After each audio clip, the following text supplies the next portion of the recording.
일단 첫 얘기는 헨젤과 그레텔인데요. 헨젤과 그레텔의 계모가 초창기 구전되던 이야기에서는 친어머니거나 아니면 그 과자집의 마녀랑 동일 인물이었다고 합니다.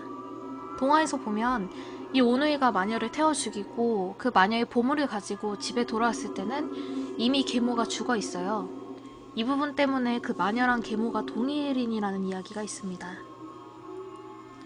정말 옛날 독일에서 구전되던 이야기 속에 헨젤이랑 그레텔은 친부모한테서 버림을 받는데 이건 당시에 흔했던 일이라고 했대요.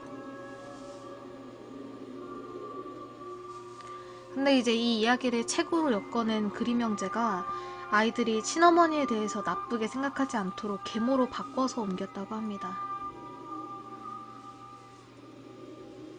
이게 좀 말이 되는 게 당시 유럽에서 생각 외로 재혼율이 높았대요. 이게 출산 과정에서 사망하는 여성들이 좀 많았다고 합니다. 실제로 많은 이야기 속의 계모들은 친어머니가 출산 때문에 사망한 후에 재혼 상대라고 합니다.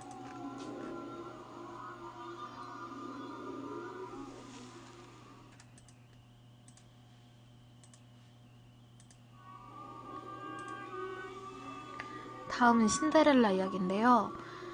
일단 신데렐라 이야기는 전 세계에 다양한 버전들이 있고 그 가지수만 700개 정도에 달한다고 합니다. 그 중에 이제 제가 알고 있는 이야기는 일단 그림 형제판 신데렐라에서는 의외로 계모가 데려온 배다른 언니 2명은 불쌍한 처지에 처하게 됩니다. 큰언니는 황금 구두에 엄지발가락 때문에 발이 들어가지 않자 엄지발가락을 잘라내는데 하얀 새 때문에 원래 맞지 않다는 게 발각이 되었죠. 작은 언니는 뒤꿈치 때문에 발이 들어가지 않아서 그 뒤꿈치에 살을 좀 잘라냈는데 마찬가지로 하얀 새 때문에 원래 주인이 아니라는 사실을 들켜요. 발가락을 자르고 뒤꿈치 살을 잘라낸 게 놀랍게도 전부 계모였다고 합니다. 친엄마 때문에 발에 문제가 생긴 언니들은 그 일부 동생이 그야말로 신데렐라 스토리의 주인공이 돼서 왕자랑 결혼하는 날에 그때 들러리를 서다가 새떼의 습격으로 누나에도 쪼아먹혔다고 해요. 오늘 저희가 알고 있는 거랑 가장 비슷한 버전의 신데렐라는 샤를 페루의 신데렐라인데 그 이전의 신데렐라들이 잃어버린 구두는 전부 공단이나 유리 같은 정상적인 재질의 구두였다고 합니다. 사실 유리는 구두를 만들기에는 좋은 재질이 아니었죠. 이 샤를 페로가 전해 들은 버전에서의 신데렐라의 구두는 털가죽이었는데요. 이 단어의 발음이 유리랑 거의 비슷해서 이걸 착각한 샤를 페로가 유리 구두로 바꿔버리게 되었다고 합니다. 전 세계의 수많은 신데렐라가 대부분 고운 마음씨의 미인이지만 예외도 있다고 합니다. 이탈리아의 어떤 버전에서의 신데렐라는 가정교사랑 공모를 해서 계모의 목뼈를 부러뜨려서 살해를 한 다음에 아빠를 꼬드겨서 가정교사랑 재혼하게 만든다고 합니다. 근데 여기에서는 신데렐라의 의붓 언니가 6명이나 된다고 해요.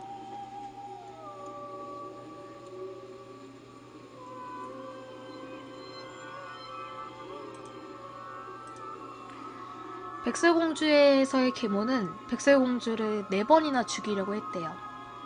시종을 시켜서 백설공주를 숲속으로 데려가서 죽이고 그 심장을 가져오라고 했다고 합니다.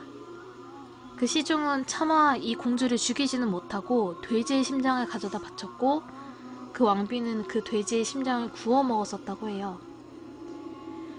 난쟁이들이랑 살게 된 백설공주는 안전한 처지는 아니었다고 합니다. 먼저 왕비는 옷감 등을 파는 장사꾼인 척 접근해서 허리띠에 레이스를 엄청 세게 감아서 그녀를 질식해서 기절하게 만들었다고 합니다. 하지만 난쟁이가 레이스를 풀자 곧 정신을 차렸죠. 그녀가 죽지 않은 걸 알게 된 왕비는 빗장수로 변장을 하고 그녀의 머리에 독이 묻은 빗을 꽂았고 그녀는 죽은 것처럼 쓰러졌지만 난쟁이가 빗을 뽑아내자 정신을 차렸다고 합니다. 그래서 결국 왕비가 과일장수인 척하고 접근했을 때 백설공주는 처음에는 경계심이 좀 강해져서 덥석 받아먹진 않았는데 왕비가 사과에 반만 독을 발라놓고 독이 발리지 않은 쪽을 먹자 받아먹었다고 합니다. 그리고 진짜 죽었다고 생각을 했으나 그녀를 유리관 안에 넣고 그 주변을 지키며 슬퍼하던 난쟁이들이 지나가던 백마탄 왕자님 덕에 살아났다고 합니다. 애니메이션처럼 왕자님의 키스로 깨어난 게 아니고 유리관채로 그녀를 옮기려 했을 때 관이 움직이면서 그녀의 목을 막고 있던 사과 조각이 튀어나왔다고 합니다. 결국엔 모두 행복하게 잘 살게 되었다고 하죠. 그 왕비만 빼고요. 이웃나라의 왕자의 결혼식이라서 초대된 왕비는 거기서 백설공주와 대면을 하게 되고 결국에 공주는 무시무시한 방법으로 복수를 하게 됩니다. 바로 불에 달군 무쇠 신발을 신고서 죽을 때까지 춤을 추게 만들어졌다고 합니다.